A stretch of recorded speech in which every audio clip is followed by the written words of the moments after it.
Right, I'm gonna be honest and upfront here. When watching this show, I had the biggest case of brain fog ever. Like, watching this show, I could barely pay attention. My brain was all fuzzy, and I was like, this show is just not interesting at all. The thing is with Marvel's Echo is that at the end of the day, when you look at the overarching plot, there is something there. There is an interesting story that could have been told. The problem is that the show doesn't tell that interesting story, and it thinks it does, but it doesn't, and overall the show is just really bland, really boring, and really lame. I did not care for any of the characters or what was going on. The only time I was excited was when Daredevil showed up and Kingpin showed up, but even at the end of the day, I have issues with Daredevil and with Kingpin. I mean, right from the get-go, the first episode of Echo to me was a mess. The first 30 minutes is spent just rehashing Echo's backstory. It shows us the story of her ancestry and such. It shows how she got into an accident and how she lost her leg. And then it recaps everything that happened in Hawkeye. And then there's the Daredevil sequence, which kind of just happens and you're just like, okay, why do we need to see this? And then it all builds up to everything that we see in Hawkeye, her shooting Kingpin in the face and such. And then it cuts to present day.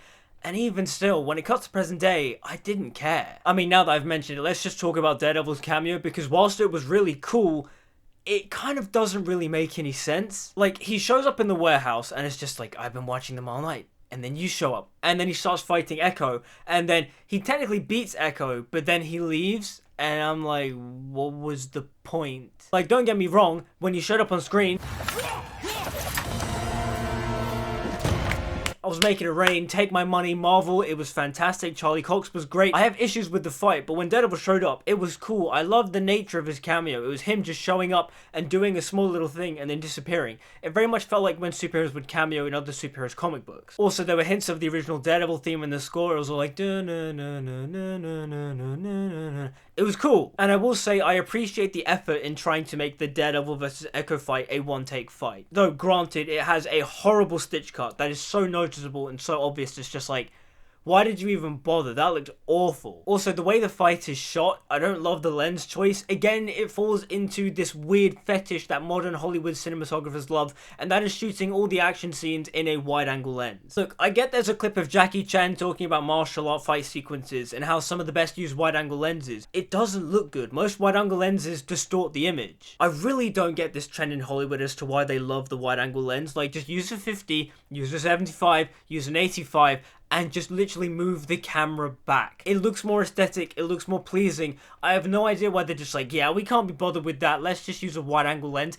It doesn't look good, because the problem with wide angle lenses is that it doesn't have a good compression length between the distance. And so when someone throws a punch, you can see that the punch doesn't land, which is why when you use a normal or a longer lens like a 50 or a 75 or an 85, it compresses the distance between the two characters or whatever. The image is more compressed, and so when a punch is thrown, it looks like it hits. Also, why does Daredevil leave the fight? It doesn't make any sense. But also, the sequencing of these events, I don't know why we had to sit through literally half an hour of expositional recap, when in all honesty, you really could have just interspliced this throughout all the various episodes. But also, at the end of the day, when you watch Echo, this isn't really a miniseries. This doesn't really need to be told in a miniseries format. In many ways, this could have just been a TV movie. Because the overall arching story and narrative of Echo is fairly simple. It's just Maya returns home to reconnect with her family. She has to overcome some generational trauma as her two worlds collide. Her criminal activities merges with her family life. And then Kingpin shows up on the scene and Kingpin's like, hey Maya, I want you to be the Queen Pin. That was such a stupid line, oh my god. And then Maya's just like, nah, I don't want to work for you, you're a murderer. And then Kingpin's just like, fine, then I'm going to kill your family, because even though we are family, I'm going to destroy your real family. And it's like, what is this story? This is silly, this is stupid, this is dumb. I'll talk about how this show neuters Kingpin in a little bit, but just overall, the actual tension and stakes of the narrative are so low that, honestly, as an audience member, I didn't care. But also, as I said before, the idea of Maya returning home to fix her family, to heal her generational trauma, is a good idea on paper. It's just that the show itself is really dull, is really boring. The way it's written, I didn't care, I wasn't engaged. Honestly, there wasn't a single memorable character for me, aside from Kingpin, but that's just because it's Vincent D'Onofrio as Kingpin. Other than that, the rest of the characters are all pretty bland and all pretty boring. I also need to preface that I do not know anything about the Echo character. Echo was a new character, she was Daredevil's like sidekick or something.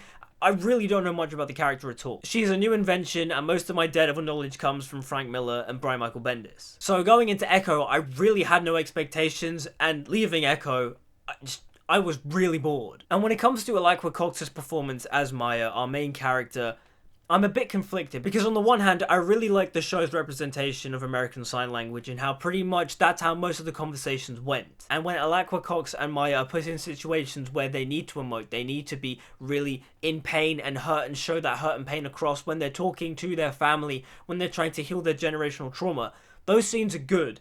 But for the most part, when it comes to Maya and Alaqua Cox's performance, Maya kind of just walks around from place to place, pretty much blank-faced or just has a permanent scowl on her face. It's not really a very dynamic performance. Part of that might stem down to the character, but also part of that is due to the performance as well. What I will say is that the best scene of the entire show is the one where Maya sees her mother through her, like, ancestral plane or something. She reconciles with her mother. I mean, that scene where her mum is just like, embrace your ancestry, know who you are, know where you come from. When she's like, you have to forgive because they're your family and such. That's really good. That was a really great and powerful moment. That is without a doubt the best moment of the entire show. But overall, yeah, this show just is not very good. Now let's get on to how this show butchers or neuters Kingpin. It's so bizarre. The 2 times Kingpin has showed up in the MCU, honestly, it's just such a mixed bag. Because I don't entirely hate what they did with Kingpin and Hawkeye. I liked it for the most part. Like, yes, Kingpin was not as menacing as he was in the Netflix show, and D'Onofrio in many ways was still playing him the same way. It's just that the way he was represented on screen, he wasn't given that much material. He was just there to fit the tone of the Hawkeye show. They gave Kingpin the Hawaiian shirt and the white fedora because, hey, yeah, we need to match the goofy, silly tone of Hawkeye. That was fine. I didn't mind that. But then also him getting shot in the face didn't make any sense because he just survives it and walks it off in Echo, and it's like, so what was the point? And even still, in Echo, when we get Vincent D'Onofrio as Kingpin, he's trying his utmost and his very best to still play the character like how he was done in the Netflix show. You know, all the awkward quirks and mannerisms, and he talks like this, and he's like, Maya, we're family, and I'm here to protect you. And so he's doing everything he was doing in the Netflix show. He's trying to elevate the material. But then when you look at the material he's given, you're kind of like, oh, poor Vincent, I feel so sorry for you. Like, do you remember how in the Netflix show when Kingpin was slighted in subtle ways, he would always find a way to get his revenge either through a very sadistic means or he would just outright murder and kill a person and torture them? Well, Echo does something very similar to where we have a flashback of young Maya wanting an ice cream, but because the ice cream vendor is bigoted or something, he doesn't give her an ice cream because she is deaf, and he's like, you shut up, you little girl, we don't have anything there, go away. And then Kingpin sees all this through the car, and then he gets up and he's like, Maya, stay here.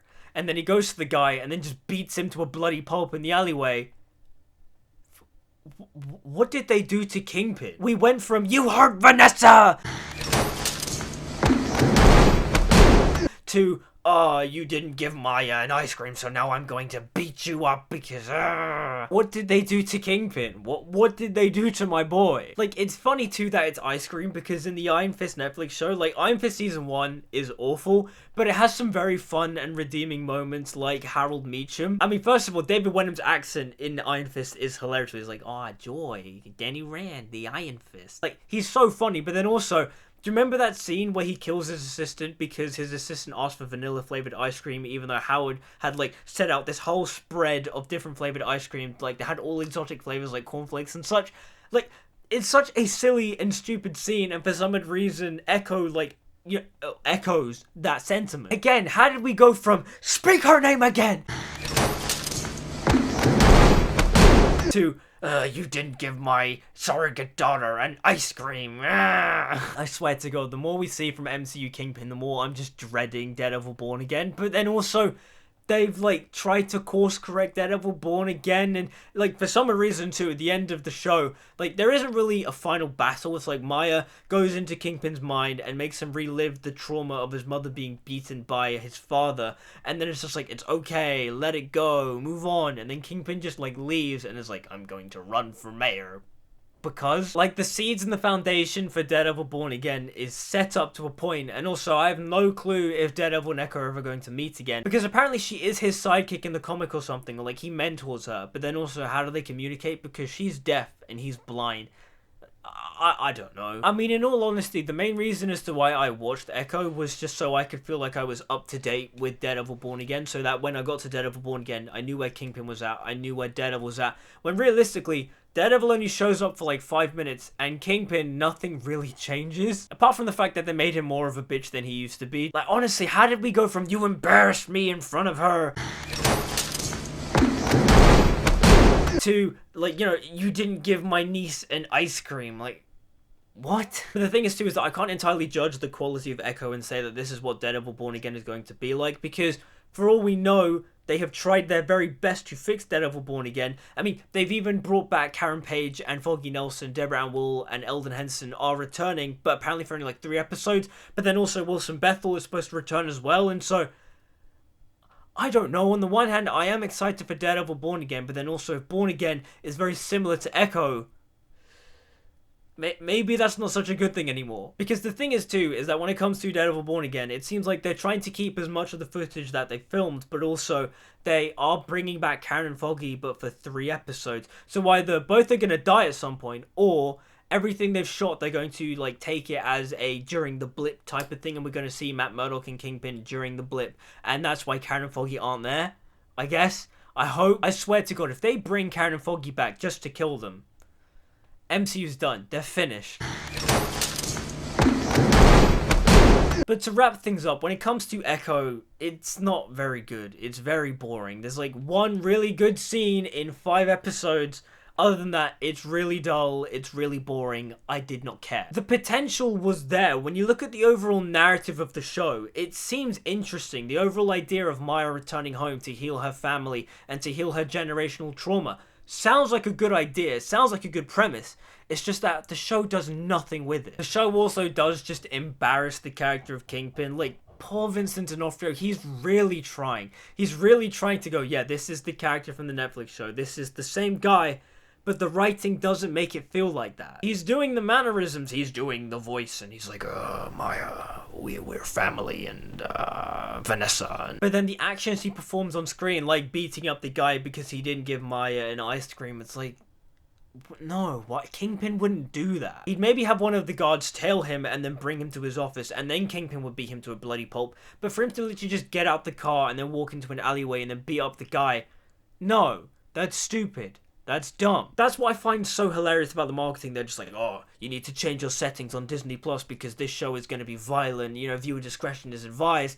And you watch it, and apart from a couple of scenes with CGI blood, this really could have just been PG-13. Like, there really wasn't anything super violent either. It was just kind of a joke. This show also didn't need to be a 5-episode miniseries. In many ways, you could have just cut this down, you know, into like a 2-hour film, a 2-hour Disney Plus film. And also, what the hell is Marvel's Spotlight? Like, I swear, Disney Plus every year just makes up some new weird thing for Marvel and goes, oh, yep, this is a Marvel Spotlight for a very special production. It's like, what are you talking about? I mean, one of the reasons as to why Echo was released all at once instead of week to week was because Disney didn't believe in it as a project. And so, in many ways, 1, why did they make it? And 2, why did they just try and salvage it and make it the best possible product they possibly could have? If they didn't think audiences were going to watch it week to week, why not just cut it down into like a 2-hour streaming movie? My faith in the MCU is dwindling significantly, and honestly, if they ruin Daredevil Born Again, they're done. They're finished. I mean, maybe Deadpool 3 and Avengers Secret Wars and Spider-Man 4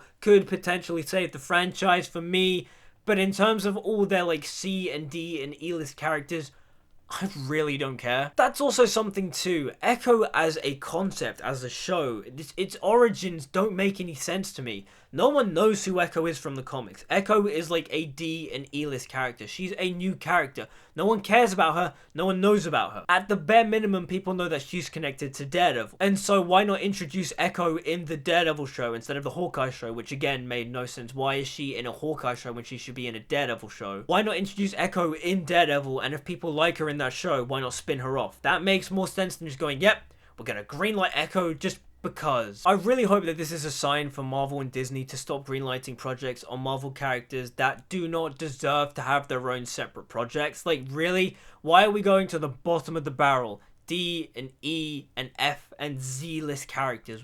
Why? And even if you want to make things about these characters, why are you putting so much money into it? It doesn't make any sense. Honestly, I really hope that Echo is not foreshadowing what Daredevil Born Again was supposed to be or what it's now becoming.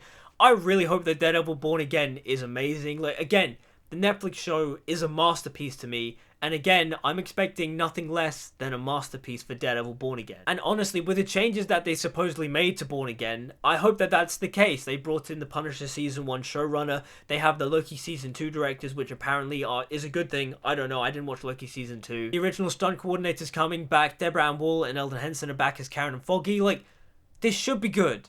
Hopefully.